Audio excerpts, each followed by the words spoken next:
ইব্রাহিমের সন্তানদেরকে কোনোদিন নাস্তিক বানানো যায় না, নমরুদের সন্তান বানানো যায় না, ঠিক কিনা?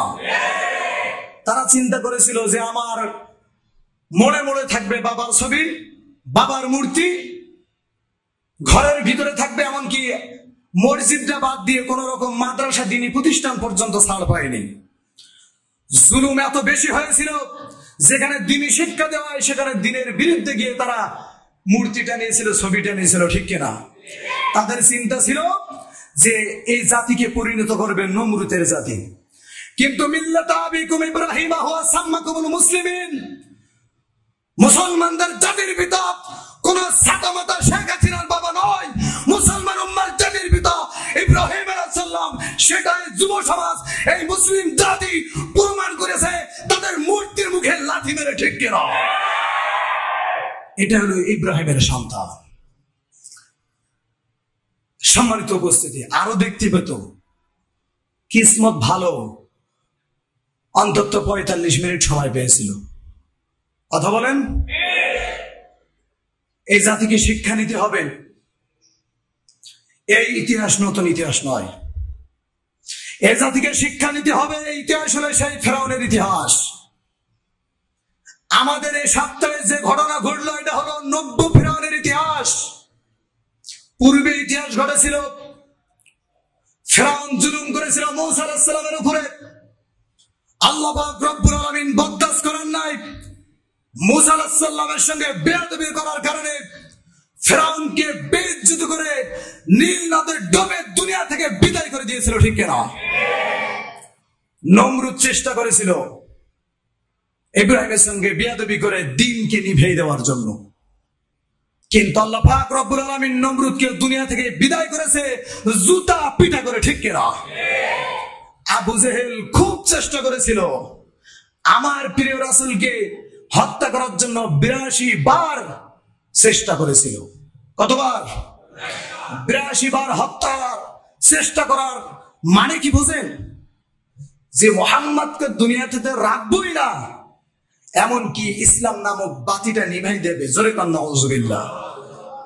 কিন্তু সেই আবু জাহেলকে লাঞ্ছিত বঞ্চিত করে বদর নামক প্রান্ত থেকে ছোট্ট দুইটার বাচ্চার মাধ্যম দিয়ে আল্লাহ পাক রব্বুল আলামিন জালেমকে আবু জাহেলকে দুনিয়া থেকে বিদায় করেছিল, ঠিক কিনা?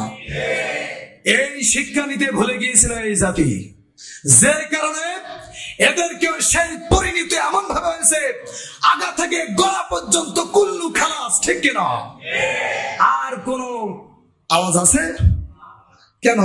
আমি তো কথা বলতে এসেছি। এবার বলেন হুজুর, পরিস্থিতি খারাপ কই? আপনারা গেছেন কই?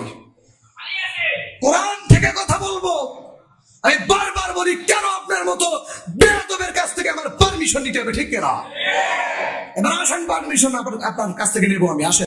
সবাই কেমন আছেন? আপনাদের কি মনে হয় আপনারা ভালো থাকবেন? আমি বুঝি খারাপ থাকবো নাকি? এই সপ্তাহের ভালো থাকাটা একটু ভিন্ন রকম, ঠিক কিনা? ঠিক কি? আর একটু জোর হওয়ার কথা ছিল না? আমরা সবাই ভালো আছি। বলেন তো এই ভালোটা কে রেখেছেন? আল্লাহ পাক রব্বুল আলামিন। এই জন্য আমরা দিল খুলে একযোগে সমস্বরে মহাব্বতে আমরা মহান মুনিবের দরবারে শুকরিয়া আদায় করব, যে মহান রব্বুল আলামিন মুসলিম উম্মার বুকের উপর থেকে জুলুমের পাহাড়টা সরিয়ে দিয়েছেন। সেই মহান রব্বুল আলামিনের শুকরিয়া আদায় করে একযোগে বলে উঠছি আলহামদুলিল্লাহ। আর একটু জোরে সরে বলি আলহামদুলিল্লাহ। আমরা আল্লাহ তাআলার শুকরিয়া আদায় করলাম। আসুন, সংক্ষেপ সময়ে, গুরুত্বপূর্ণ সময় আমরা কিছু কথা বলবো ইনশাআল্লাহ। আমাদের আগের কাতারের যারা সিনিয়র ছিল তারা তো শিখাই দিয়ে গেছে যে কথা বলতেই হবে, ঠিক কিনা? কথা বলতেই। এক সময় এক মুফাসসির, আমাদের প্রত্যেকের কলিজার টুকরা, উনি বলেছিল আজ আমাকে কথা বলতেই হবে। এ কথা বলার পরে যে কথাগুলো বলে গিয়েছিল প্রত্যেকটা কথা আল্লাহর মেহেরবানিতে পাই টু পাই মিলে গেছে, ঠিক কিনা? আজকে ঈদের রক্ত আর নাই, যাবে কই? কথাগণ বলেছিলেন এমন সময় সামনে আসতেছে যে সময় পালানোর চেষ্টা করলেও ইঁদুরের গর্ত খুঁজে পাবে না, ঠিক কিনা? এই কথা তো আর এমনি এমনি মুখ থেকে বের হয় না, এমনি এমনি বের হয়। যারা কোরআন আর হাদিসের চশমা চোখে লাগায় তারা অনেক কিছু সেই চশমা দিয়ে তাকালে দেখতে পায়। এটা এমনি এমনি বলেন নাই। 50টা বছর কোরআনের তাফসীর করেছিলেন, শুধু শুধু মানে বেকার নয়, 50টা বছর কোরআনের তাফসীর করে উনি যে কথাগুলো বলে গিয়েছিল আজকে পাই টু পাই সেটাই হচ্ছে, বলি আলহামদুলিল্লাহ। আমরা আলেম ওলামারা বারবার বলেছিলাম, খবরদার আজ যাই করেন জুলুম করবেন না, আর যাই করেন জুলুম করবেন না, আর যাই করবেন আলেমদের ধরবেন না, আর যাই করবেন আলেমদের ফাঁসির কাজটা ঝোলাবেন না। এতবার বলার পরেও ওই জাতির লজ্জা হয় নাই, কারণ তাদের শরীরের ভিতরে রক্ত ছিল আবু জাহেল, হামান আর ফিরআউনের রক্ত, ঠিক গেল। সেই রক্ত থাকার কারণে ধর্ম তো একটা আছে ভাই। রক্ত কি কোনোদিন বেঈমানি করে? তারা সহ্য করতে পারলো না, মনে করেছিল এই মুসলিম উম্মাকে, এই মুসলমানের সন্তানদেরকে তারা একেবারে নমরুদের সন্তানে পরিণত করবে, ঠিক কিনা? এমন একটা চিন্তা তাদের মাথায় এসেছিল। কিন্তু না ভাই, এটা হলো মুসলমানের সন্তান, ইব্রাহিমের সন্তান। যেমন মাছকে পানি থেকে আলাদা করা যায় না, ইব্রাহিমের সন্তানদেরকে কোনোদিন নাস্তিক বানানো যায় না, নমরুদের সন্তান বানানো যায় না, ঠিক কিনা? তারা চিন্তা করেছিল যে আমার মোড়ে মোড়ে থাকবে বাবার ছবি, বাবার মূর্তি, ঘরের ভিতরে থাকবে, এমনকি মসজিদটা বাদ দিয়ে কোন রকম মাদ্রাসা দ্বীনি প্রতিষ্ঠান পর্যন্ত ছাড় পায়নি। জুলুম এত বেশি হয়েছিল, যেখানে দ্বীনি শিক্ষা দেওয়া হয় সেখানে দ্বীনের বিরুদ্ধে গিয়ে তারা মূর্তিটা নিয়েছিল, ছবিটা নিয়েছিল, ঠিক কিনা? তাদের চিন্তা ছিল যে এই জাতিকে পরিণত করবে নমরুদের জাতি। কিন্তু মিল্লাতা আবিকুম ইব্রাহিম হুয়া সাম্মাকুমুল মুসলিমিন, মুসলমানদের জাতির পিতা কোন সাদামাতা শেখ হাসিনার বাবা নয়, মুসলমান উম্মার জাতির পিতা ইব্রাহিম আলাইহিস সালাম। সেটাই যুব সমাজ, এই মুসলিম জাতি প্রমাণ করেছে তাদের মূর্তির মুখে লাথি মেরে, ঠিক কিনা?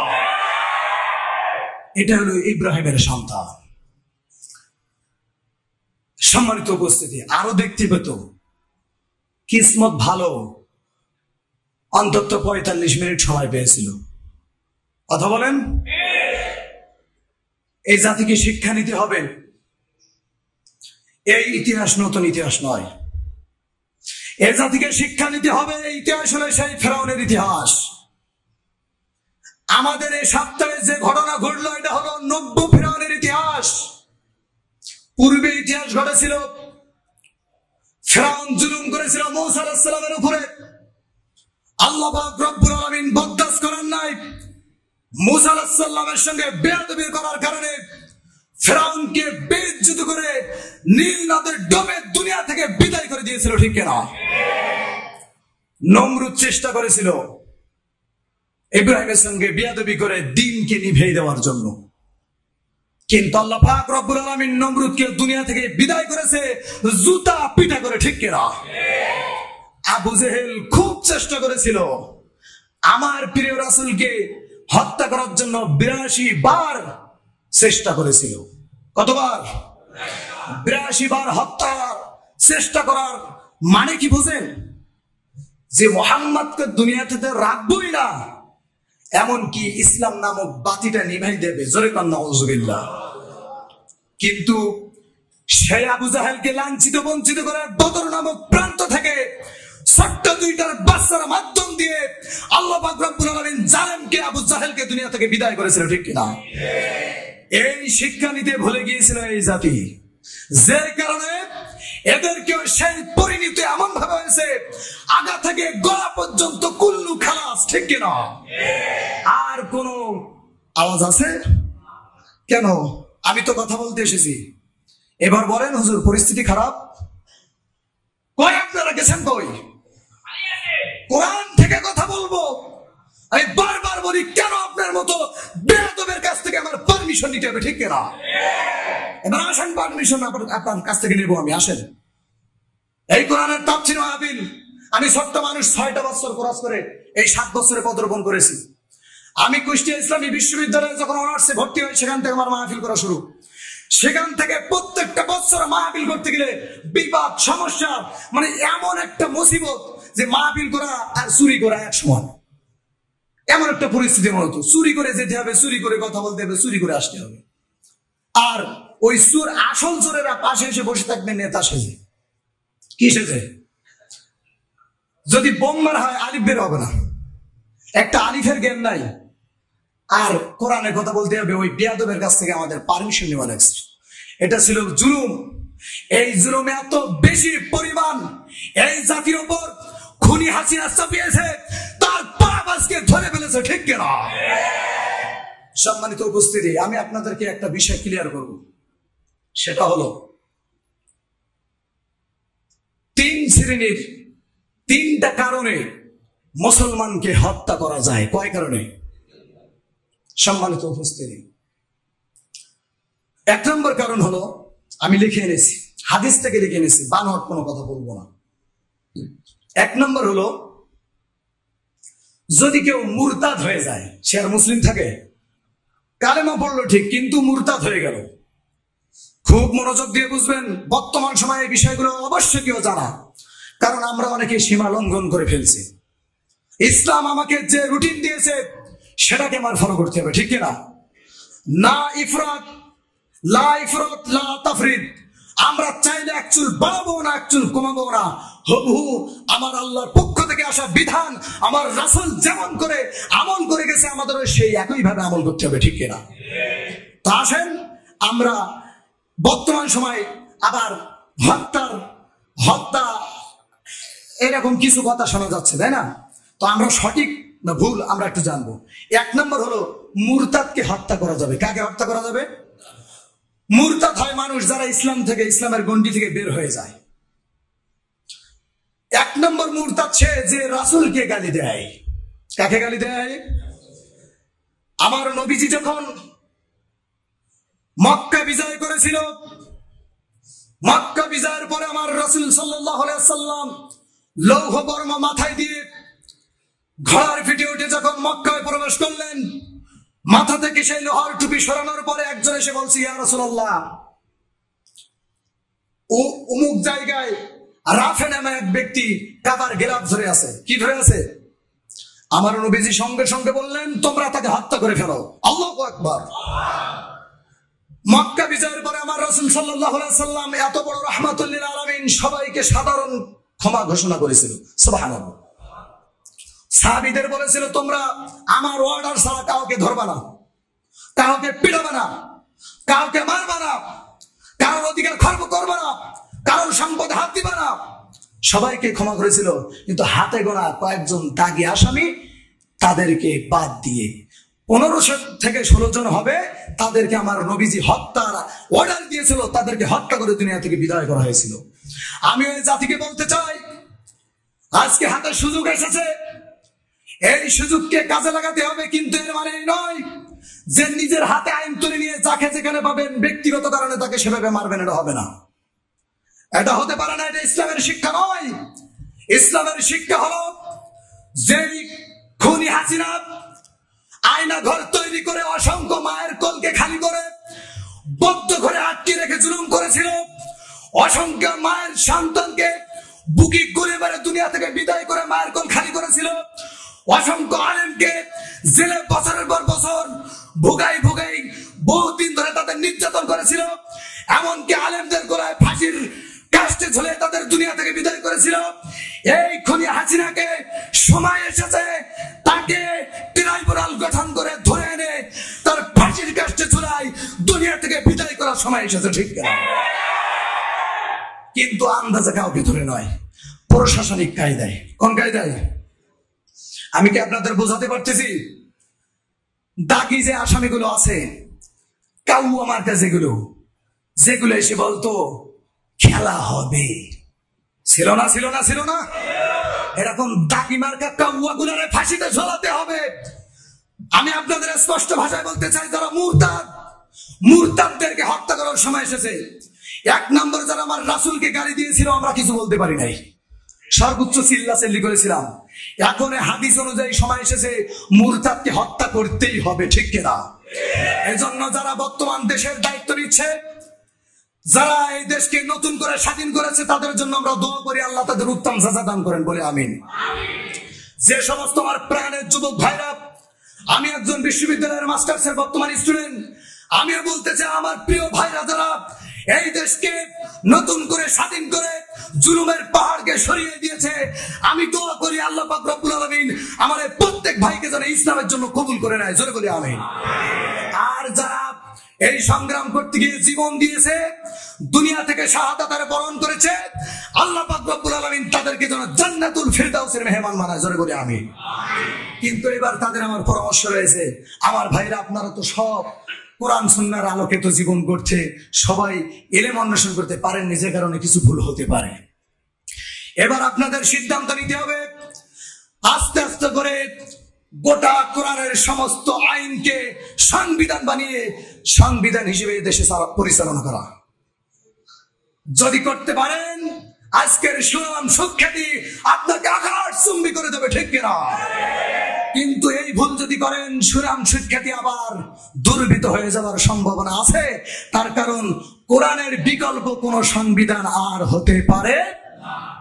আর কোরআনের সংবিধান যখন হবে, তখন সাধারণ মানুষ সবাই নিরাপদে থাকবে, সবাইকে ইসলাম অনুযায়ী মাফ করে দেওয়া হবে, কেউ কোনো হানাহানি করবে না, মারামারি করবে না, আগুন জ্বালাবে না, কেউ কারোর ক্ষতি করবে না। শুধুমাত্র যেগুলো খুনি, ওই খুনিদেরকে হত্যার বদলে হত্যা করা হবে, ঠিক কিনা? কারণ 3 জনকে হত্যা করা যায়, তার ভিতরে একজন হলো মুরতাদ, নাম্বার 2 হলো হত্যাকারীকে হত্যার বদলে হত্যা নেওয়া যায়, সুবহানাল্লাহ। তাহলে যারা হত্যা করে পালিয়েছে মনে করছে যে তারা বেঁচে গেছে নাকি? কোরআনের রাজ কায়েম হবে যেদিন, সকালে যদি কোরআনের রাজ কায়েম হয়, 2 ঘন্টার ভিতরে দেখবেন খেলা শুরু, ঠিক না? সম্মানিত উপস্থিতি। আর নাম্বার 3 হলো ব্যভিচারিণী, জেনা করবে যে সমস্ত বিবাহিত পুরুষ অথবা নারী, এদেরকে হত্যার ব্যাপারে কোনো ছাড়। এখন যদি গণভবনে তালাশ করা হয়, মদের বোতল পাওয়া যায় কি যায় না? এখন যদি বিশ্ববিদ্যালয়ের ক্যাম্পাসে হলে যদি সার্চ করা হয়, সোনার ছেলেদের অস্ত্র আর মদ পাওয়া যায় কি যায় না? তার মানে বোঝা গেল যারাই মদ খায় তারাই হলো জেনাখোর, ঠিক কিনা? প্রমাণ যদি হয়ে যায়, আল্লাহর রাজ কায়েম হলে পরে এই সমস্ত মদখোর আর জেনাখোরদেরকে অবশ্যই মৃত্যুর আওতায় হবে, ঠিক কিনা? এটাই হলো ইসলামের দাবি। কিন্তু আমরা কি করছি? আমরা সেই বড় বড় আসামিদের না ধরে আমরা ব্যক্তিগত রাগের কারণে যেখানে খুশি আগুন দেই, যেখানে খুশি আমরা পিটাই, যেখানে খুশি আমরা নিজে হাতে আইন হাতে তুলে নিচ্ছি। আমার প্রিয় ভাইরা, সম্মানিত উপস্থিতি, এটা কিন্তু ইসলাম দেয় নাই। আমরা সবাই দেশটারে সুন্দর একটা শান্তিপূর্ণ দেশ চাই কি চাই না? সবাই বলেন। তাহলে তাই যদি সেটা হয়, তাহলে আমাদের আইনের দিকে আসতে হবে, ইসলামের দিকে আসতে হবে। ইসলাম আমাকে যেভাবে প্রতিশোধ নিতে বলেছে, আরে ভাই সেভাবে নেন না, আলিফের মতো সোজা হয়ে যাবে, কলমের মতো সোজা হয়ে যাবে, ঠিক কিনা? সম্মানিত উপস্থিতি, আমি আপনাদের যে বিষয়টা বলতেছি সেটা হলো যে এমন একটা সময় আমাদের মাঝে এসেছে, যে সময়টা একটু চিন্তা আর ভাবনা করার বিষয়। আমরা যদি এখন শিক্ষা না নিতে পারি, তাহলে আবার আমাদের জন্য সামনে অন্ধকার অপেক্ষমান। সুযোগ এসেছে, আপনি ইসলামের সাথে থেকে বিজয় লাভ করবেন, না খুনি হাসিনার মতো বিপদে পড়বেন। শুনতে একটু খারাপ লাগছে মনে হয় অনেকের। মাথা উঁচু করে কথা শোনেন, মাথা উঁচু করে আমার দিকে লক্ষ্য করে কথা শোনেন। আজ যদি মাথা নিচু হয়ে যায়, এই মুসলিম জাতির মাথা কবে উঁচু হবে? এটাই তোমার প্রশ্ন। মাথা উঁচু করে কথা বলেন। আরে ভাই, মনে ভাবছেন যে এতদিন আমি কথা বলেছি ভয়ে ভয়ে? না, সংগ্রাম চালিয়ে গিয়েছিলাম, মৃত্যুর আগ পর্যন্ত যাব। যখন স্বৈরাচার শাসক ক্ষমতায় ছিল, তখন যে আল্লাহ আমাকে বাঁচিয়েছিল, এখনো সেই আল্লাহ আমাকে বাঁচাবে, এটাই আমার ঈমান, ঠিক কিনা? এজন্য কোরআনের কথা আগেও বলেছি, এখনো বলবো, ভবিষ্যতেও বলার দরকার আছে না নাই? সম্মানিত উপস্থিতি, আমি আজকে যে আয়াতে কারিমা তেলাওয়াত করেছিলাম, সেদিকে তো যাওয়ার সময় আমি পেলাম না। তো আল্লাহ তাআলা বলছে, অকুল জা আল হক ওয়াযাকাল বাতিল ইন্নাল বাতিলা কানা যাহুকা। সত্য যখন আসে মিথ্যা তখন পালায়, ঠিক কিনা? সত্য যখন আসে তখন মিথ্যা বাতিল তখন পালাতে বাধ্য হয়। একটু তাকে দেখেন তো, কিছুদিন আগে বাতিল পালাইছে না পালায় নাই? কথাটা কার বলেন তো? হ্যাঁ, কারণ বাতিল পালাবেই, পরাজয় বরণ করবেই, এটাই স্বাভাবিক ব্যাপার। সম্মানিত উপস্থিতি, আজ আমার দেশের যে পরিস্থিতি, তো আমাদের কাজ হলো ওয়ানুনাজ্জিলু মিনাল কুরআনি মা হুয়া শিফাউ ওয়া রাহমাতুল লিল মুমিনিন। আল্লাহর পক্ষ থেকে আসা এই রহমত আর এই মহা ঔষধ, এই মেডিসিন আমাদের জীবনে গ্রহণ করতেই হবে। যদি গ্রহণ না করতে পারি, তাহলে যদি রোগ হয় আর ওষুধ না খান, রোগ কমে না বাড়ে? শিফা হলো ওষুধ। আল্লাহ বলছে এই যে ওয়ানুনাজ্জিলু মিনাল কুরআন, আমি লিখে এনেছি কোরআন থেকে, ওয়ানুনাজ্জিলু মিনাল কুরআনি মা হুয়া শিফা, মানে হলো মেডিসিন। সুবহানাল্লাহ বলেন। আল্লাহ বলছে শিফা ও ওয়া রাহমা, আমি ওষুধ পাঠালাম, মেডিসিন পাঠালাম এবং রহমত পাঠালাম। এটা মুমিনদের জন্য রহমত হবে, ওষুধ হবে। কিন্তু সমস্যা হলো ওয়ালা ইয়াজিদুজ জালিমিনা ইল্লা খাসারা, যারা জালিম তাদের জন্য এটা খুব বিপজ্জনক। দেখবেন যে সমস্ত জালিমেরা সুদখোর, ঘুষখোর, জারাখোর, ব্যভিচার, এরপরে মানে যত অশ্লীল কাজ আছে, কাজ নিয়ে যখন পড়ে থাকে, তাদের যদি বলা হয় কোরআনের রাজ কায়েম করা দরকার, তখন আস্তে করে এক সাইড দিয়ে কেটে পড়ে, আর প্রয়োজন হলে সুযোগ পেলে বিরোধিতা করে, ঠিক কিনা? এখান থেকে কি বোঝা যায়? এখান থেকে বোঝা যায় যে কোরআন তাদের ওষুধ নয়, কোরআন তাদের মুসিবত। কারণ যদি কোরআনের আইন পাশ হয়ে যায়, যে শেখ হাসিনা ক্ষমতা থাকা অবস্থায় এই খুনি যতগুলো তার প্রশাসন দিয়ে, তার গোষ্ঠীকে দিয়ে, এই জাতির ওপর থেকে যত যা কিছু চুরি করে খেয়েছে, পাইটে বাই হিসাব করে চোরের হাত কাটা হবে। এই আইন যদি আজকে পাশ করা হয়, আগামীকাল দেখবেন অবশ্যই কিছু আছে চোর, সে জানে যদি কোরআনের আইন পাশ হয় আমার হাত থাকবে না, এজন্য সে গোপনে গোপনে হলেও চেষ্টা করবে কোরআনের আইন যেন এই সমাজে না আসে, ঠিক কিনা? কিন্তু বিশ্বাস করেন, কোরআনের আইন যেদিন কায়েম হয়ে যাবে, সেদিন হাত যে কয়টার কাটা পড়বে শুধু আল্লাহ ভালো জানে।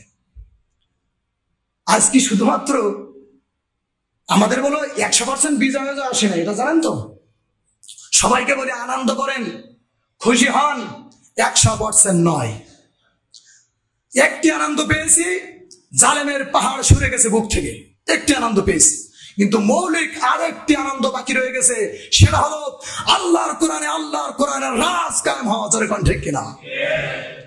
যখন কোরআনের রাজ কায়েম হবে, তখন মুমিন মুসলমানের প্রকৃত বিজয় আসবে, প্রকৃত সাকসেস তখন হবে। সুবহানাল্লাহ বলে। আমরা আশাবাদী, আমাদের জীবন, আমাদের রক্ত, আমাদের মাল জাল সম্পদ যা আছে সব দিয়ে হলে আমরা কোরআনের রাজ কায়েম করার জন্য আপ্রাণ চেষ্টা করে যাব। তবু আমরা কোরআনের পথ থেকে এক চুল পরিমাণ সরতে পারি না, ঠিক না? এটা আমাদের সিদ্ধান্ত থাকবে। এজন্য বলি, আমাদের কিন্তু 100% খুশি হওয়ার কিছু নাই, কারণ কোরআন হবে আমাদের একমাত্র সিলেবাস। কোরআন হলো আমাদের সংবিধান। কে দিলেন বলেন তো? কোন মানব রচিত সংবিধান দিয়ে আকাশ থেকে উড়ে আসলেও কোন পীর সাহেবের কথা শোনা যাবে না। তো আমার প্রিয় ভাইরা, সময় তো অনেক হয়ে গেছে। যে সমস্ত ছাত্র ভাইরা এদেশে নতুন করে স্বাধীনতা এনেছে, আমি জানতে চাই তাদের ভিতর থেকে 2-1 এখানে কেউ আছেন? যদি থাকেন, আপনারা সামনের দিকে একটু আসতে থাকেন। অন্তত 2-3 জন সামনের দিকে আসেন। আপনাদের কি মনে হয় ছোটখাটো ব্যাপার? কি ঘটছে আপনারা ভেবে দেখছেন? এজন্য আমি বারবার বলি, দিনকে কায়েম করতে হলে জামাত প্রতিষ্ঠা করতে হয়, ঠিক কিনা? তাই এই আলেম ওলামারা একতাবদ্ধ হতে না পারলেও ছাত্র সমাজ বুঝিয়ে দিয়েছে কিভাবে একতাবদ্ধ হয়ে বাতিলকে হটাতে হয়, ঠিক কিনা? এখানে সেটা আপনাদের 1 মিনিট 2 মিনিট হলেও কথা বলতে হবে। আপনারা এখানে দাঁড়ান, 2-1 মিনিট দাঁড়ান, কষ্ট দিচ্ছে আপনাদের কি খারাপ লাগছে? এই যে ছেলেগুলো আমার ভাইরা, তারা যে সংগ্রাম করেছিল, তাদের বুকেও তো গুলি লাগতে পারত।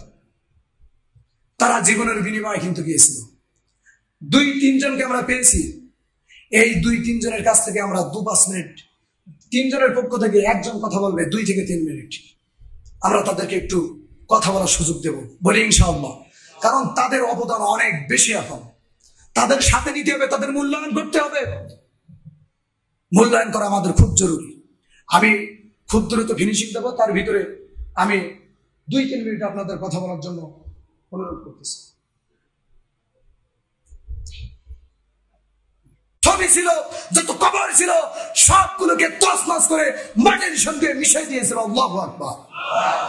তাহলে বোঝা গেল আমরা হলাম হযরতে আলীর জাত, আমরা হলাম আমার রাসূলের প্রিয় উম্মত, আমরা হলাম উম্মতে মুহাম্মদ সাল্লাল্লাহু আলাইহি ওয়াসাল্লাম। তাহলে আমার নবীজি মূর্তি গড়েছিল না ভেঙেছিল? আমার আপনার জাতির পিতা। এতদিন তো জাতির পিতা করতে করতে আমাদের জীবনই শেষ। যখন বিশ্ববিদ্যালয়ে ক্লাস করতে যাব, বঙ্গবন্ধু হল বলেন, শেখ রাসেল হল বলেন, যে কোনো হল বলেন, শেখ হাসিনা হল বলেন, বেগম রোকেয়া হল বলেন, যতগুলো হল আছে প্রায় জায়গায় দেখা যেত, বিশেষ করে বঙ্গবন্ধু হলে দেখা যেত যে সব সময় জাতির পিতা, যেখানে যাব সেখানে জাতির পিতা। মানে জাতির পিতা না বললে তারা হয় জুতা পিটা, তারা হয় কি? আর আজকে যারা ভুয়াগিরি করছে, আজকে তারা গেছে উল্টা জুতার পিঠা। কথা বুঝছেন? কারণ ফাজলামু সব জায়গায় খাটে না। আল্লাহ বলেছে মিল্লাতা আবিকুম ইব্রাহিম ওয়া সাম্মাকুমুল মুসলিমিন। ইব্রাহিম আলাইহিস সালামকে মুসলিম জাতির জন্য জাতির পিতা বানালেন কে? আর সেইটাকে নিয়ে তুমি 2 নাম্বারই করবা, জুতার পিঠা তো তুমি খাবাই। তাহলে বলেন তো আমাদের জাতির পিতাকে? কোন ছাতা মাতা নেই। ইব্রাহিম আলাইহিস সালাম সবাই আবার বলেন ইব্রাহিম আলাইহিস সালাতু ওয়াস সালাম। তো ইব্রাহিম আলাইহিস সালাম মূর্তি গড়েছিল মোড়ে মোড়ে, না ভেঙেছিল? এর মানে কিন্তু আবার আমরা হিন্দু ভাইদের মূর্তি ভাঙতে যাব না, কারণ হিন্দুদের পাহারা দেব আমরা। এদেশের মাদ্রাসা ছাত্র প্রমাণ করে দিয়েছে ইসলাম কাউকে আঘাত করে না। অমুসলিমদের গেটের ধারে, মন্দিরের ধারে দিয়ে পাহারা দিয়ে রেখেছে 2-3 দিন ধরে, ঠিক কিনা? তার মানে প্রমাণ হয় ইসলাম কাউকে আঘাত করে না। কিন্তু কোন মুসলমান পরিচয় দিয়ে যদি বাবার মূর্তি বানিয়ে যদি উঠায় রাখে, সেটাকে আমরা ভাঙবো ইনশাআল্লাহ। তার কারণ আমার নবীজি মক্কা বিজয় করেছিলেন, কিন্তু মক্কা বিজয়ের পূর্বে কাবার ভিতরে ঢুকবেন, তখন উসমান বিন তালহা নামক এক ব্যক্তি ছিলেন, পরে ইসলাম গ্রহণ করেছিলেন। তার দায়িত্বে ছিল কাবার চাবিটা ছিল তার দায়িত্বে। আমার নবীজি বলছে আমি একটু, আমার মন চায় একটু কাবার ভিতরে যাব, আল্লাহ শুকরিয়া আদায় করব, একটু পবিত্রতা ঘোষণা করব, একটু সিজদা দেব। এই কথা যখন বললেন, তখন চাবি দিলেন না। পরবর্তীতে কোন এক কায়দায় চাবিটা দিলেন, আমার নবীজি ঢুকলেন, ঢুকে দেখে 360টি মূর্তি। কয়টি? কিন্তু তখন মন চেয়েছে ভেঙে দেয়, কিন্তু রাষ্ট্রীয় ক্ষমতায় কে ছিল? আবু জাহেল। যতদিন স্বৈরাচার আমাদের মাঝে ছিল, আমরা চাইলে মূর্তি ভাঙতে পেরেছিলাম? আমার নবীও পারেননি। খুব মনে ক্ষোভ নিয়ে বের হয়ে এলেন, মক্কা থেকে হিজরত করে মদিনায় গেলেন। মদিনা থেকে যখন মক্কা বিজয় করে এলেন, আমার নবীজির কাছে সেই উসমান বিন তালা এসে চাবি দিতে বাধ্য। সুবহানাল্লাহ। তো প্রথমে একটু ভয় পেয়েছিল, উসমান বিন তালহাকে খুঁজে পাচ্ছে না, চাবি নেবে। খুঁজতে খুঁজতে জিবরাইল আলাইহিস সালাম রাসূলকে এসে বলে, ইয়া রাসূলুল্লাহ, সে তো কাবার ছাদের উপরে লুকায় আছে। সুবহানাল্লাহ। কারণ সে জানে চাবি তো তখন দেয়নি, এখন তো আর উপায় নাই। সমস্ত কাফেররা মনে করেছিল আজকে মুহাম্মাদের হাত থেকে আমরা কেউ বাঁচতে পারবো না, কিন্তু আমার নবীজি সবাইকে ক্ষমা করেছিল, শুধুমাত্র কয়েকজনকে বাদ দিয়ে। তো আমার নবীজি যখন কাবা ঘরের ভিতরে ঢুকলেন, সেই দেখা টাকা 300 মূর্তি সেভাবেই ছিল। আমার নবীজি করলেন কি, আজকের এই তিলাওয়াতকৃত আয়াত আমার নবীজি তেলাওয়াত শুরু করলেন, আর হাতে ছিল লাঠি। সে লাঠি দিয়ে মূর্তির মাথায় বাড়ি মেরে মূর্তি ভাঙা শুরু করলো। আর বলল, ওয়াকুল জাআল হক وزهق الباطل إن الباطل كان زهوقا জোরে বলেন আল্লাহু আকবার। আমার নবীজি কাবা ঘরের ভিতরে যে মূর্তিগুলো ছিল সেই মূর্তিগুলো সব ভেঙে তছনছ করে খান খান করে দিল। আমরাও প্রমাণ করে দিলাম উম্মতে মুহাম্মদ আর ইব্রাহিমের সন্তান হয়ে বিজয় আসার পূর্বে সুযোগ পাওয়ার সঙ্গে সঙ্গে এই মুসলমানের সন্তানেরা মূর্তিগুলোকে সব ভেঙে চুরে তছনছ করে দিয়েছে, ঠিক কিনা? আমার কলিজায় সবচেয়ে শান্তি লেগেছে যখন স্বৈরাচারী শাসকের মুখে লাঠি মেরে সমস্ত মূর্তিগুলোকে ধুয়ে মুছে ফেলে দিয়ে বুলডোজার দিয়ে ভেঙে গোটা জাতিকে শিরক মুক্ত করেছে। এটা থেকে সবচেয়ে আমি আব্দুর রব খুশি হয়েছি। আল্লাহু আকবার। শুধু আমার খুশি না, আমরা সবাই খুশি হয়েছি বলে আলহামদুলিল্লাহ। আমরা সবাই নজরে নজরে থাকবো, কোন আনাচি কানাচি যদি এখন আর কোন মূর্তি থাকে সবগুলোরে ভেঙে চুরে টুকরা টুকরা করে দেবো, এটা আমাদের দায়িত্ব। মনে থাকবে ইনশাল্লাহ। সর্বশেষ দুই একটা কথা বলে আমি শেষ করছি, সেটা হলো বর্তমান আমরা যে পরিস্থিতিতে আছি, আমরা কেউ কাউকে ব্যক্তিগত রাগের কারণে আমরা ক্ষতি করবো না, আগুন জ্বালাবো না, পিটাবো না, হত্যা করবো না। কারণ আপনি যদি বিনা কারণে নিজের ব্যক্তিগত কারণে নিজে আইন হাতে নিয়ে যদি কাউকে হত্যা করেন, আল্লাহ তাআলা আপনাকে জাহান্নামে দিবেন। কারণ হত্যাকারীর স্থান জাহান্নাম। যে একজন ব্যক্তিকে হত্যা করে সে যেন গোটা জাতিকে হত্যা করে।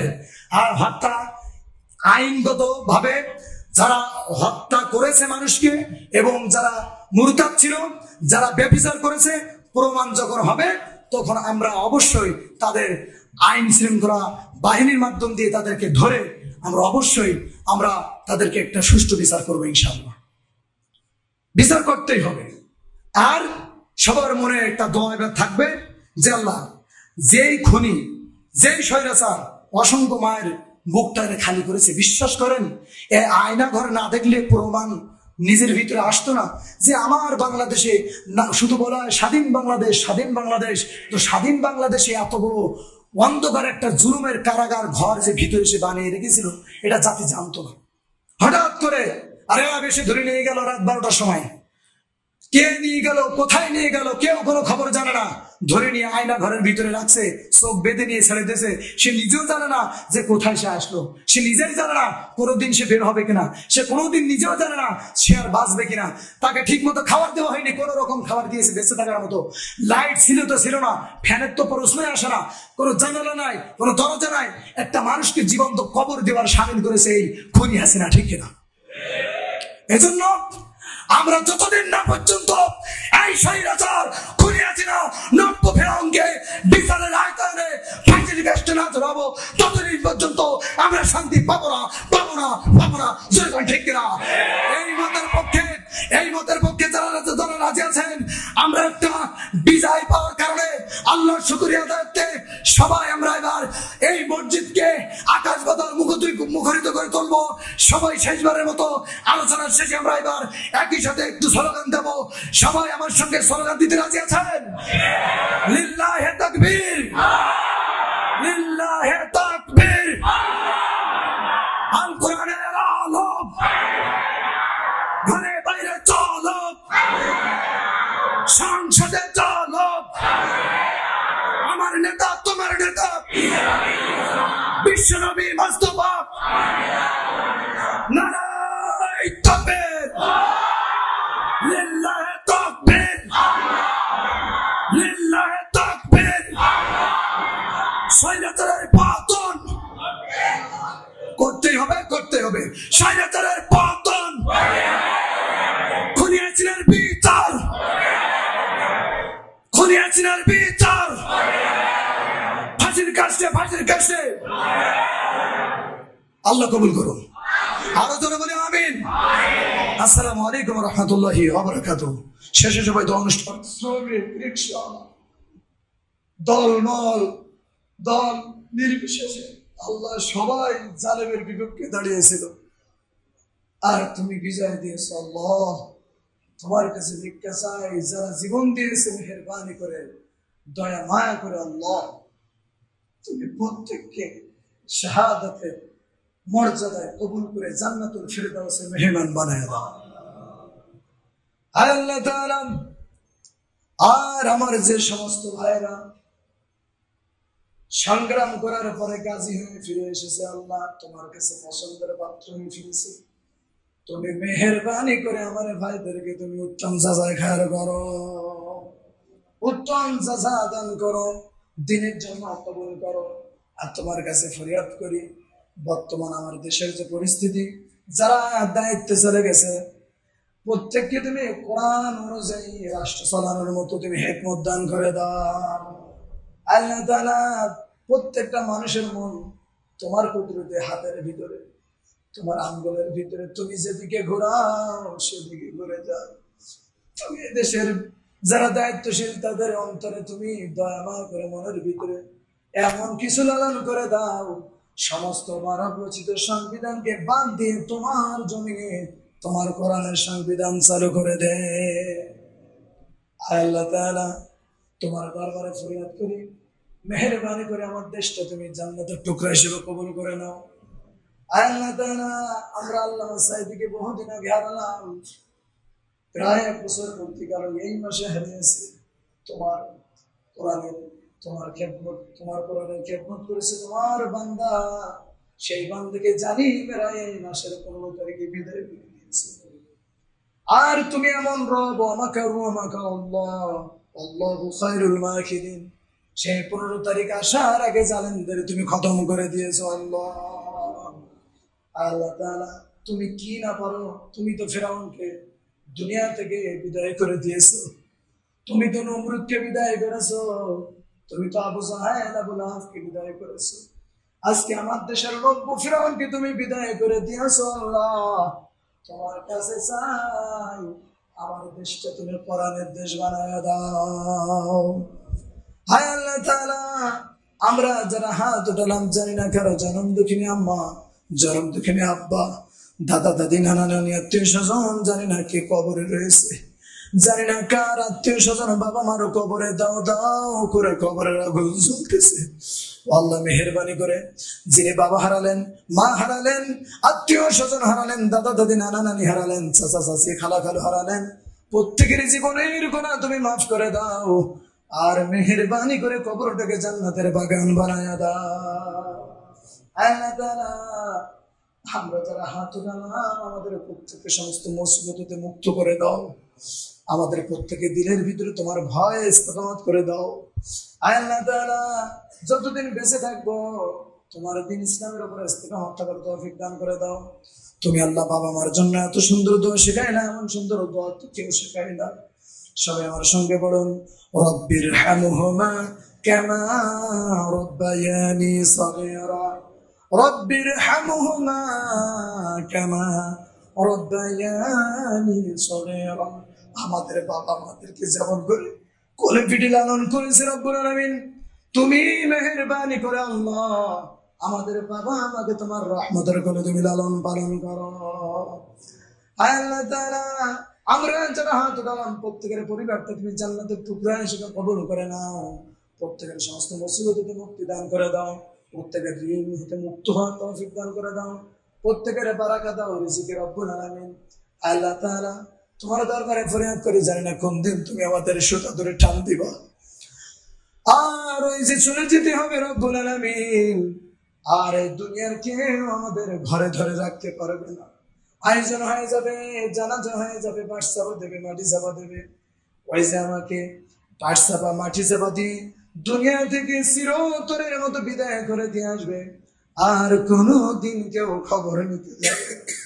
এমন অন্তিম সময় যখন আসবে, মেহেরবানি করে আল্লাহ তুমি আমাদের প্রত্যেকের মুখে তুমি কালিমার রমিও সুধা পান করিয়ে দিও। লা ইলাহা ইল্লাল্লাহু মুহাম্মাদুর রাসূলুল্লাহ সাল্লাল্লাহু আলাইহি ওয়াসাল্লাম।